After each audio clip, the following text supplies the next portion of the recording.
Hello friends, मैं आपका दोस्त ब्रिजेश पांडे आप सबका स्वागत करता हूँ मेरे YouTube channel market Mantra with Brijesh में। आज हमारा टॉपिक कुछ अलग है। जैसे आज हम मार्केट की सबसे बड़ी दिग्गज कंपनी रिलायंस इंडस्ट्रीज़ के ऊपर डिस्कस करने वाले हैं, क्योंकि मार्केट में दोस्तों काफ़ी ज़ोरों शोरों से बहस हो रही है कि रिलायंस इंडस्ट्रीज़ फाइनेंशियल्स में आ रहा है, तो उसका रिलायंस के ऊपर, मार्केट के ऊपर और उसके कॉम्पिटिटर्स के ऊपर क्या इम्पैक्ट होगा। तो आज हम उसके ऊपर डिस्कस करेंगे। स्पेशली मार्केट में आज के दिन पे काफ़ी लोग पूछते हैं कि अगर रिलायंस फाइनेंशियल्स में आ रही है तो उसका इम्पैक्ट बजाज फाइनेंस के ऊपर क्या होगा। तो दोस्तों मैं बोलूँगा बजाज फाइनेंस ही क्यों आप पकड़ते हो। आप ये भी देखें ना, उसका इम्पैक्ट एचडीएफसी बैंक पे क्या होगा, मुथूट फाइनेंस पे क्या होगा, मनापुरा फाइनेंस पे क्या होगा, एयू फाइनेंस पे क्या होगा। क्योंकि बजाज फाइनेंस तो अकेला तो लैंडिंग में नहीं है, बाकी ये सब भी हैं, तो वो सब के ऊपर डिस्कस करेंगे। बट लोग मुझसे पूछते हैं कि बजाज फाइनेंस पे क्या इम्पैक्ट आएगा, और आप इसी वजह से शायद देखेंगे कि पिछले कुछ दिनों से बजाज फाइनेंस थोड़ा अंडर परफॉर्म कर रहा है मार्केट के लिए। तो दोस्तों रिलायंस इंडस्ट्री जो एनबीएफसी में मतलब फाइनेंस में आ रहा है, जियो फाइनेंस में आ रहा है, तो उसको समझने के लिए हम थोड़ा रिलायंस के इंडस्ट्रीज की जो है उसकी हिस्ट्री समझते हैं। उसकी हिस्ट्री कैसी रही है, उन्होंने पिछले अपने 50-60 साल के पीरियड में कौन कौन से सेक्टर में काम किया और उनको कितनी सफलता मिली है हर सेक्टर में। तो दोस्तों अगर आप देखेंगे रिलायंस इंडस्ट्रीज अगर B2B में काम करता है, B2B मतलब बिजनेस टू बिजनेस, तो उसमें उसको काफ़ी अच्छी सफलता मिलती है। बिजनेस टू बिजनेस में जब वो काम करते हैं तो उनको काफ़ी सफलता मिली है, उन्होंने बिजनेस ग्रो किया है और आगे भी गए हैं। अगर वो सेम वो अगर बिजनेस टू B2G में जाते हैं, B2G मतलब बिजनेस टू गवर्नमेंट, उसमें भी उनको काफ़ी सफलता मिली है। बिजनेस टू गवर्नमेंट में भी जैसे लाइक उनकी जो है प्रोडक्ट्स लाइक जैसे क्रूड ऑयल रिफाइनिंग करते हैं, पेट्रोकेमिकल्स में है, तो ये जो गवर्नमेंट के साथ में बिजनेस करते हैं उनमें भी उनको काफ़ी सफलता मिली है उसमें। लेकिन जब रिलायंस B2C में जाता है, B2C मतलब बिजनेस टू कंज्यूमर जब जाते हैं तो उनकी सफलता का जो रेट है या स्ट्राइक रेट है वो काफ़ी कम हो जाता है कंपेयर टू उनके जो अदर सेगमेंट जैसे लाइक B2B या B2G हैं, उसमें वो कम हो जाता है उनकी सफलता।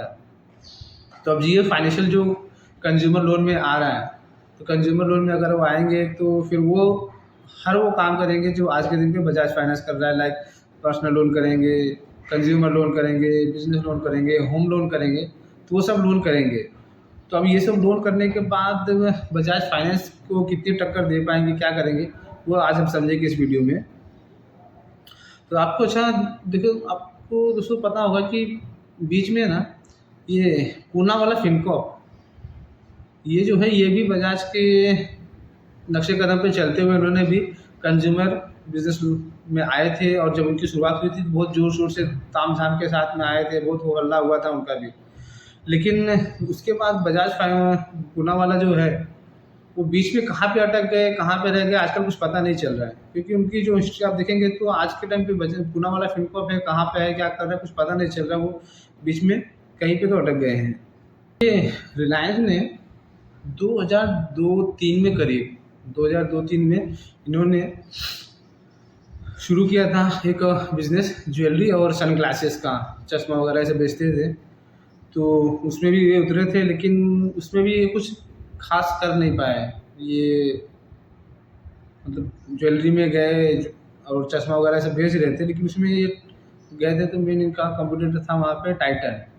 ये टाइटन को मतलब वहाँ से हिला नहीं पाया, उल्टा टाइटन और स्ट्रांग हो गया, टाइटन और आगे बढ़ गया। आज आप सब देख रहे हैं टाइटन कितना दिग्गज बन गया। लेकिन आज आप देखेंगे तो ज्वेलरी का जो इनका बिजनेस था या फिर सनग्लासेस चश्मे के, ये काफ़ी लोगों को तो पता ही नहीं होगा कि रिलायंस ऐसे ज्वेलरी का भी बिजनेस करती है। ये किसी को भी नहीं पता होगा, मतलब बहुत कम लोग ऐसे होंगे मार्केट में जिनको ये पता होगा कि रिलायंस ज्वेलरी का बिजनेस है, उनका सनग्लासेस का बिजनेस है, चश्मे का बिजनेस है। तो उसमें वो इतना कुछ नहीं कर पाए। दोस्तों इसमें ना एक वॉरेन बफेट का आप देखेंगे तो वॉरेन बफेट का भी इसके ऊपर एक फेमस कोट है, if you don't know the jewellery you should know your jeweller. मतलब अगर आप सोना खरीदने जा रहे हो तो सोना खरीदने के समय अगर आपको सोने की समझ नहीं है, आपको गहने की समझ इतनी नहीं है कि मतलब सोने में कितना सोना है, कितना पीतल है, कितना तांबा है, क्या है, कितना कैरेट है, तो आपको आपका ज्वेलर्स के बारे में पता होना चाहिए। आपका ज्वेलर कितना सही है, वो सही आपको बता रहा है कि नहीं बता रहा है, सही ज्वेलरी दे रहा है कि नहीं दे रहा है। और सेम जैसे मैंने बताया दोस्तों कि ये 2002-3 में इन्होंने ज्वेलरी और ये सनग्लासेस का शुरू किया था। उसी तरह इन्होंने दोस्तों 2001-2002 में रिलायंस रिटेल भी शुरू किया था। तो रिटेल इन्होंने 2001-2002 में शुरू किया, बट रिटेल में भी मतलब ये कुछ खास नहीं कर पाए। उसमें ये उनका देखेंगे तो ये ट्रेंड को या डिमांड को कुछ हिला नहीं पाए। डिमांड आज आप देखिए कहाँ पे कितना बड़ा हो गया है, ट्रेंड और भी बड़ा हो गया है, डिमांड भी निकल पड़ी उसकी गाड़ी, डिमांड भी काफ़ी बड़ा हो गया।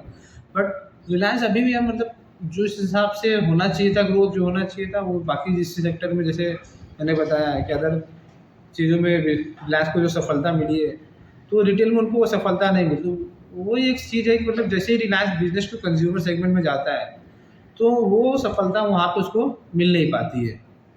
बीच में एक मुकेश अंबानी का स्टेटमेंट आया था कि जब 90s में आईटी की इतनी बूम हो रही थी, तो हम लोग पता नहीं कहाँ पे थे, हम लोग ने आईटी में कुछ किए नहीं, अगर किए रहते तो उसमें बहुत स्कोप था, ये सब था। तो दोस्तों आप अगर देखेंगे ना, जब अर्ली 90s या लेट 80s में आईटी की बूम आई थी, आईटी की शुरुआत हो रही थी देशों में, तो उस समय जो मतलब खाली रिलायंस ही नहीं, उस समय अगर आप देखेंगे तो जो मार्केट अपना बड़े-बड़े इंडस्ट्रियलिस्ट थे, दिग्गज थे, जैसे बिरला, टाटा या फिर महिंद्रा, ये सब तो ये मतलब कोई भी उसमें गया नहीं। आईटी में कहीं पे कुछ नहीं। टीसीएस ठीक है, टीसीएस ने उन्होंने जो शुरुआत की थी कुछ अलग तरीके से शुरू की थी, बाद में उनकी धीरे-धीरे करके उन्होंने उसमें मॉडिफिकेशन करके आज के दिन में टीसीएस इतनी बड़ी हो गई है। सो बट ये जो पुराने लोग थे ना, वो आईटी में गए नहीं, तो शायद वो उस चीज़ को सोच के मुकेश अंबानी रिटेल में जाने के लिए सोच रहे हैं, क्योंकि दोस्तों रिटेल का बिज़नेस इंडिया में ना बहुत बड़ा होने वाला है। रिटेल हमारी इंडिया की जो पॉपुलेशन है उस हिसाब से रिटेल में जो भी बिज़नेस है वो बहुत बड़ा होने वाला है। तो उस हिसाब से आप ये सोच रहे हैं कि हमको भी रिटेल में जाना है और हम रिटेल में जाएँगे तो शायद कुछ कर पाएँ। दोस्तों बजाज फाइनेंस रिटेल में कंज्यूमर लोन करता है। तो बजाज फाइनेंस की आज के दिन में आप देखेंगे तो करीब 3 साढ़े 3 लाख की लोन बुक साइज़ है, और इनके पास दोस्तों ना डेटा बहुत ज़्यादा है। इतना ज़्यादा डेटा है इनके पास कि वो कब कहाँ पे क्या प्रॉब्लम हो रही है वो सब उनको डेटा टाइम पे मिल के उसको एनालाइज़ करके, फॉर एग्ज़ाम्पल जैसे पकड़ लो, अगर बजाज फाइनेंस ने किसी को लोन दिया, तो 6 महीने बाद अगर किसी समझ लो उन्होंने एक कंज्यूमर में एक गाँव में कहीं पे लोन दे रहे, और वहाँ पे 6 महीने 8 महीने बाद वो लोन उनके डिफ़ॉल्ट होने लगते हैं या फिर उसमें पैसे नहीं आ रहे, तो उनके पास ये टूल्स हैं, वो ऑप्शन है, मतलब बैकअप है। वो 6 महीना 8 महीना बैक डेटा करके देख सकते हैं कि 6 महीना 8 महीने पहले उस इलाके में, उस एरिया में क्या प्रॉब्लम हुई थी जिसकी वजह से आज जो हमने उस समय हमारे कंज्यूमर ने लोन लिया था, आज वो डिफ़ॉल्ट करके पे नहीं कर पा रहे। फॉर एग्ज़ाम्पल जैसे देखो तो आप एसबीआई है, आप बोलोगे कि मैं बाहर से पैसा सस्ता लेके आऊँगा और मैं भी सस्ता लोन बाँटूँगा। ठीक है, आप लोन ले पैसा सस्ता लेके आएँगे, लोन बाँटेंगे, सब कुछ करेंगे। बट वो एसबीआई का जो डेटा है आपका, वो उस डेटा को आप कैसे मैच करेंगे? क्योंकि दोस्तों आप एसबीआई का मतलब देश में कहीं पे भी कुछ भी हो रहा है, तो सबसे पहले ना एसबीआई को पता चलता है। उनकी जो ब्रांच लेवल जो पहुँच जो रीच है ना, वो आज के टाइम पे किसी के पास भी नहीं है। अगर फॉर एग्ज़ाम्पल अगर एसबीआई ने यूपी में गन्ना किसानों को लोन दिया है, महाराष्ट्र में जो अंगूर की खेती करते हैं नासिक में उनको लोन दिया है, या फिर आसाम में समझ लो कहीं किसी इलाके में नॉर्थ ईस्ट में मतलब जहाँ पे काफ़ी कम रीच है वहाँ पे कुछ लोन दिया है, तो एसबीआई को ब्रांच लेवल से ना वो फीडबैक आते रहता है कि हाँ यहाँ पे क्या प्रॉब्लम हुआ है। मतलब अगर जैसे हम लोग किसी सेक्टर में लोन डिफ़ॉल्ट हो रहे हैं, कुछ हो रहे हैं, तो एसबीआई को ना ब्रांच लेवल से वो फीडबैक आता है जहाँ पे वो मतलब अपने सिचुएशन को समझ सकते हैं, और वो क्या करेंगे, वो तुरंत उस कि ठीक है यार, यहाँ पे इस जगह पे यहाँ पे प्रॉब्लम हो रही है, तो यहाँ पे मैं मेरा जो लोन देने का प्रोसेस है, जो क्राइटेरिया है उसको मैं थोड़ा टाइट कर दूँगा। अगर मैं किसी को 700 के सिबिल पे दे रहा था या 720 के सिबिल पे दे रहा था, अब आप जिसका सिबिल 750 रहेगा, 740 रहेगा, मैं उसको लोन दूँगा। तो आप वो सब डेटा करके एसबीआई रियल टाइम पे मॉनिटर करके उसको चेंजेस कर सकता है। बट अगर आप बाहर से लोन लेके आ जाएंगे, लोन दे देंगे, सस्ता दे देंगे, तो बट एसबीआई के पास जो ये है ना, आप उसको कैसे मैच कर पाएंगे? तो उसी तरह बजाज फाइनेंस के पास आज के टाइम पे जो उनके फीडबैक डेटा है उनके पास, वो अनमैचेबल है। आप उसको जल्दी मैच ही नहीं कर पाएंगे, कैसे मैच करेंगे? हालांकि आज रिलायंस के पास भी काफ़ी डेटा है जियो के थ्रू, उनके पास से जो उन्होंने जियो के इतने सिम कार्ड बांटे हैं। जियो में आज के टाइम उनका 50% मार्केट शेयर करते हैं, तो 50% मार्केट शेयर करने के बाद वो डेटा है उनके पास कि वहाँ से वो फीडबैक ले सकते हैं। फॉर एग्जांपल कि मेरा कोई जियो का सिम कार्ड होल्डर है जो साउथ मुंबई में रहता है, तो ठीक है, वो साउथ मुंबई में रहता है, तो साउथ मुंबई में रह के वो जियो का मोबाइल लेके कहाँ कहाँ जा रहा है?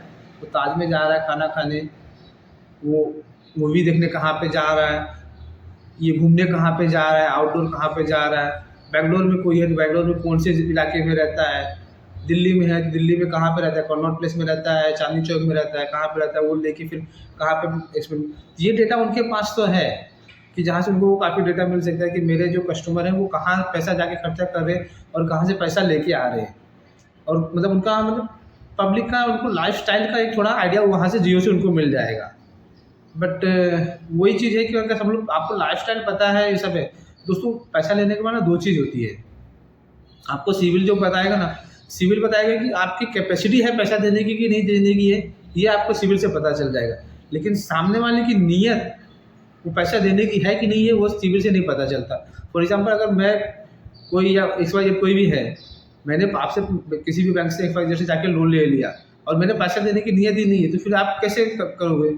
लेकिन ये जो डेटा है ना, ये डेटा जो है ये एसबीआई के पास, बजाज के पास ये डेटा तक का बैकअप है उनके पास कि मेरा ये कंज्यूमर रहा है, कि ये पैसा देता है नहीं देता है, इसकी नीयत रहती है नहीं रहती है, तो वो सब एनालाइज करके फिर बजाज और एसबीआई सब एनालाइज कर सकते हैं।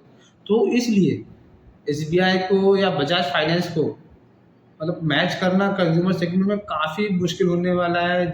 ऐसा होता है कि अगर सब लोग कोई बड़ा प्लेयर किसी सेक्टर में बड़ी चीज़ में आता है ना, तो एक बहुत बड़ा होल हो रहा है, अरे ये आ रहा है, रिलायंस आ रहा है, रिलायंस आ रहा है। जैसे फॉर एग्जाम्पल आप पकड़ लो कि जैसे ग्रासिम ने और जिंदाल ने बोला कि हम पेंट सेक्टर में आएंगे, तो जैसे वो पेंट सेक्टर में आए ना दोस्तों, उसका इफेक्ट आपको एशियन पेंट के ऊपर आ गया। क्योंकि एशियन पेंट जो है आज के दिन पे पेंट इंडस्ट्री में 70% का मार्केट कैप लेके बैठे हैं।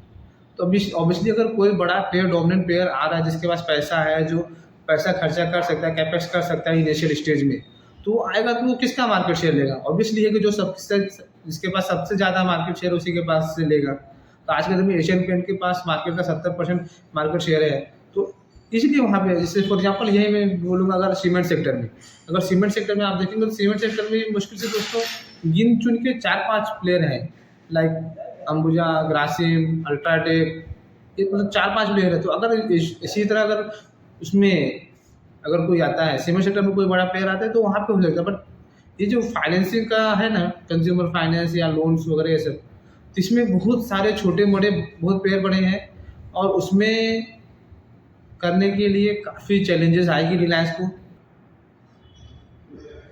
दोस्तों जब किसी सेक्टर में कोई बड़ा डोमिनेंट प्लेयर आता है तो वो मार्केट में थोड़ी बहुत उथल तो करता है। अब जैसे फॉर एग्जांपल आप पकड़ोगे कि जैसे मैंने बताया एशियन पेंट्स मतलब पेंट इंडस्ट्री में 3-4 प्लेयर हैं खाली, अपना इसमें सीमेंट सेक्टर में 3-4 प्लेयर हैं। तो जैसे आप देखेंगे, आप जैसे रिलायंस जियो टेलीकॉम में आया तो उसके बाद उसने आइडिया की उसमें नैया डूब गई।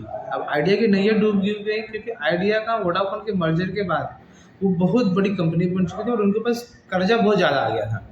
तो मार्केट में सबसे बड़ी प्रॉब्लम जो होती है ना, वो डेब्ट की होती है। अगर आपने बहुत ज़्यादा कर्जा ले लिया और आप उसको फिर रिफाइनेंस नहीं कर पा रहे, टाइमली पे नहीं कर पा रहे, तो वो बड़ी आपको मतलब लेके डूब जाएगी। अब यहाँ पे देखिए जैसे रिलायंस आया, रिलायंस आने के बाद क्या किया उसने, शुरू में उसने फ्री में सिम कार्ड बांटे, लोगों को इनकमिंग फ्री दिया, आउटगोइंग फ्री दिया, डेटा के रेट्स कम कर दिए, वो सब कर दिए। तो उसके चक्कर में क्या हुआ कि मतलब मार्केट में सर्वाइव करने के लिए उसके साथ में आपको भारती को भी करना पड़ा और आइडिया को भी करना पड़ा।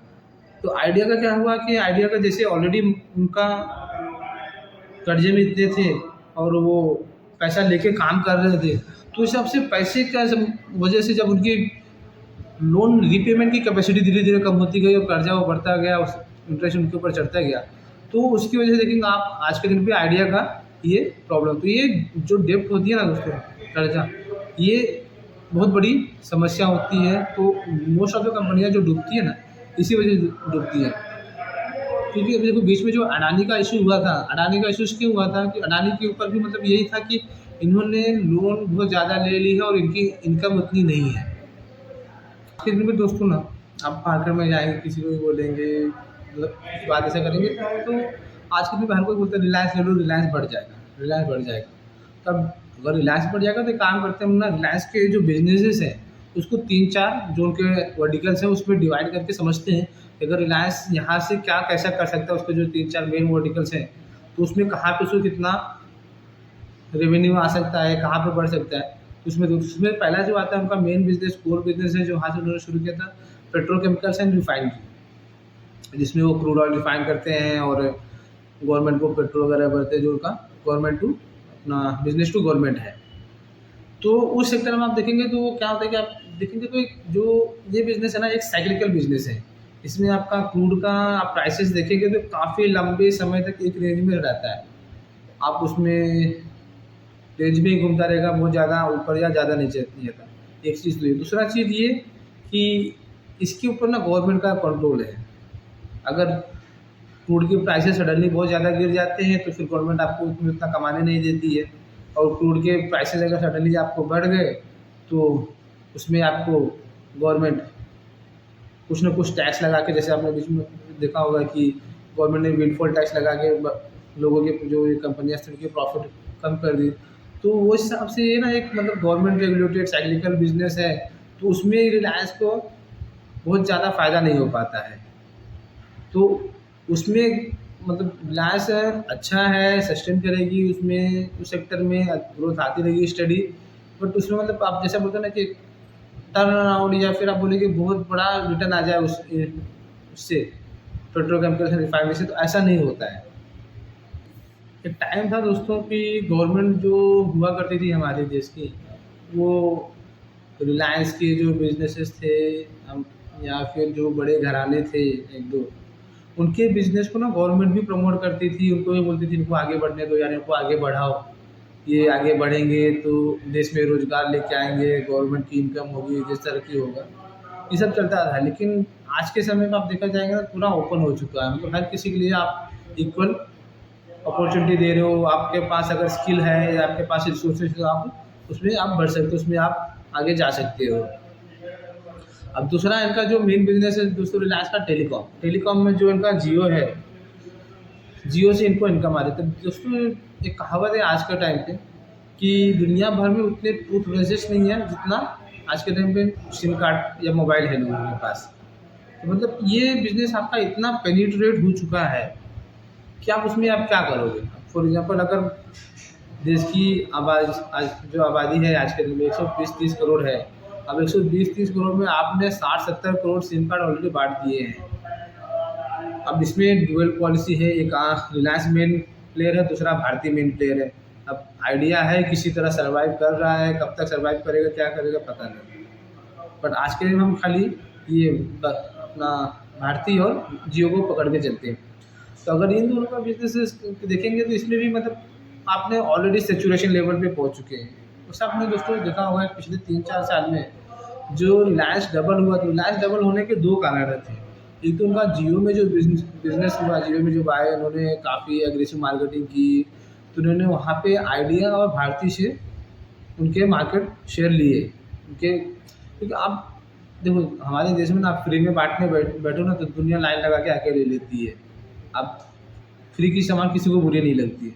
उन्होंने जब आके फ्री में लोगों को बांटे ना सब चीज़, तो लोगों ने मतलब इनके चक्कर में आइडिया से और भारतीय के इनको ने मार्केट शेयर खाए, एक चीज़ तो ये।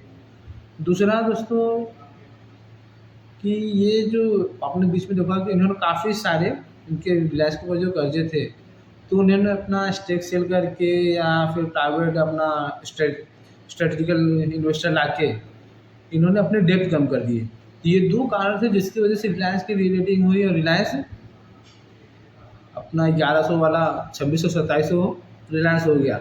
बट उसके बाद क्या, अब आप पिछले आप देखेंगे तो पिछले 1 डेढ़ साल से रिलायंस में कहीं कुछ नहीं हो रहा है।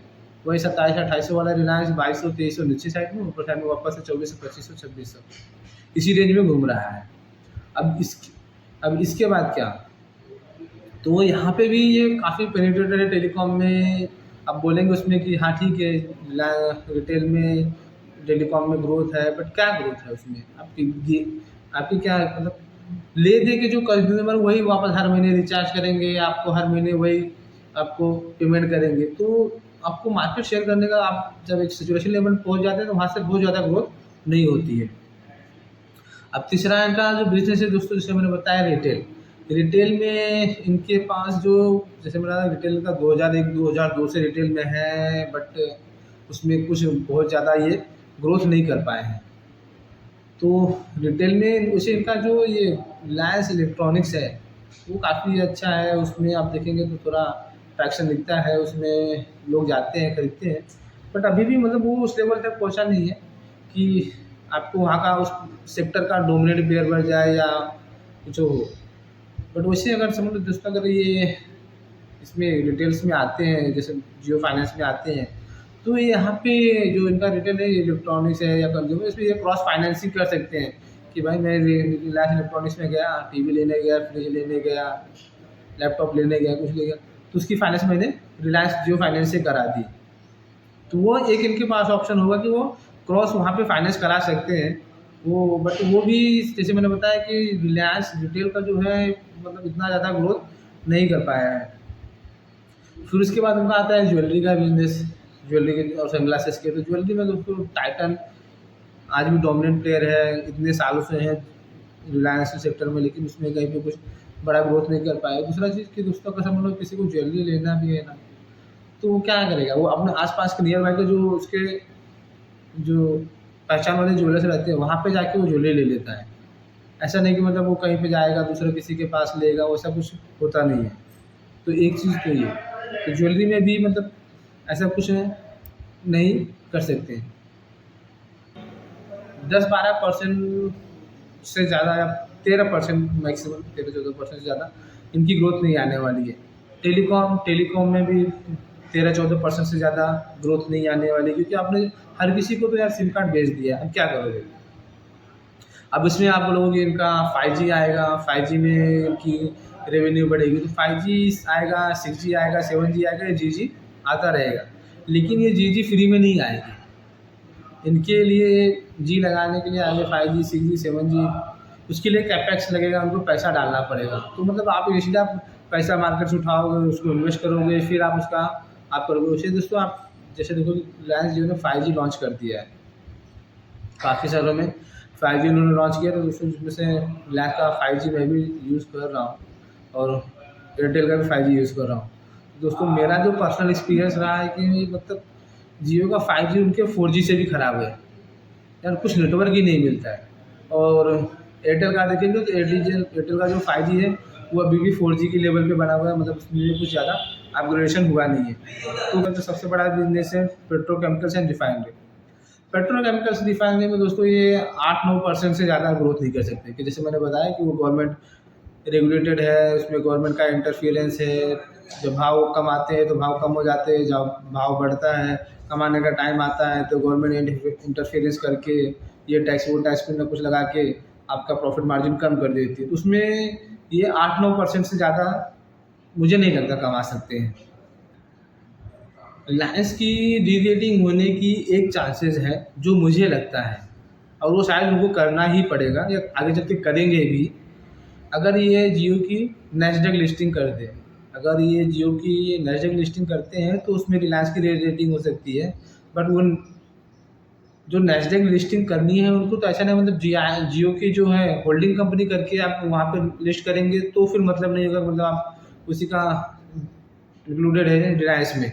अगर जियो को अलग करके जियो की अलग से लिस्टिंग रिलायंस में करते हैं, जहाँ पे आप रिलायंस की अलग होगी, जियो की अलग लिस्टिंग होगी, तो फिर वहाँ पे एक बार री-रेटिंग हो सकती है। बट उस जियो की अगर करते हैं तो, अगर उसको होल्डिंग करके करेंगे तो नहीं। बट और वो शायद उनको करना ही पड़ेगा आगे चल के भविष्य में, क्योंकि उन्होंने ये जो बड़े बड़े इन्वेस्टर लेके आए हैं, फेसबुक आया है, गूगल आया है, सब लोगों ने जो इसमें इन्वेस्टमेंट किए हैं, तो ये जो इन्वेस्टर हैं इनको आपको कहीं ना कहीं एग्जिट का तो देना पड़ेगा।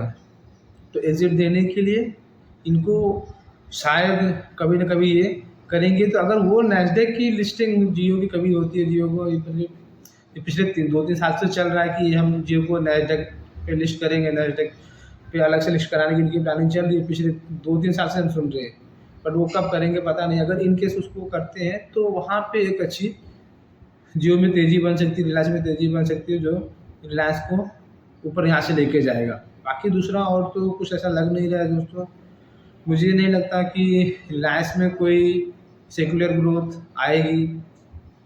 सेक्युलर ग्रोथ मतलब कि अगर जैसे कोई कंपनी है जो 2 साल 3 साल में डबल हो जा रही, ट्रिपल हो जा रही है, या फिर वो मतलब साल का 25% 30% CAGR से बढ़ रही है, तो ऐसी कुछ रिलायंस में ग्रोथ नहीं वाली है, आने वाली है। रिलायंस मुझे ऐसा लगता है कि 12-13% 14% मैक्सिमम के CAGR से आपको स्टडी रिटर्न देती रहेगी। तो अगर आप 12-13% का एक स्टडी रिटर्न चाहते हैं तो आप रिलायंस में कर सकते हैं। अब दोस्तों बात तो इतनी सारी हो गई, इतना सारा ज्ञान सेशन हो गया, सब कुछ हो गया, तो आप बोलेंगे करना क्या है। करना मतलब दोस्तों ये है कि अगर आप रिलायंस लेते हो तो 12-13% का स्टडी रिटर्न आपको मिलता रहेगा। बट यहाँ दोस्तों इसमें ना एक चीज़ है कि मतलब अब इसमें आप डाउन साइड रिस्क जो है ना रिलायंस से बहुत कम है, क्योंकि इनकी बिजनेसेस जो है ना इतने स्ट्रांग है, जो मतलब आप समझ सकते हैं कि इकोनॉमी को पकड़ के बैठे, इकोनॉमी को चला रहे हैं। आप पेट्रोल केमिकल से आप देख लेंगे और रिफाइनरी देख लें तो वो देश से चल रहा है। टेलीकॉम देखेंगे तो आप उसमें जरा कंज्यूमर रिटेल्स जो है उनका, उसमें तो मतलब इसमें डाउन साइड बहुत कम है, बट अप साइड भी एक लिमिटेड मतलब स्टडी मिलेगा। तो अगर आप समझ लो कोई चाहता है कि मुझे डाउन साइड नहीं, रिस्क स्टडी रिटर्न 10-12% मिले, तो वो रिलायंस में एंट्री कर सकता है, रिलायंस में देख सकता है। बाकी आपकी जैसी इच्छा हो। दोस्तों एक चीज़ और, ये सब जो डिस्कशन की ये सब एक एजुकेशनल था, कोई रिकमेंडेशन नहीं है। तो आप निवेश करने के पहले आपकी एक खुद निजी राय जरूर बनाएं।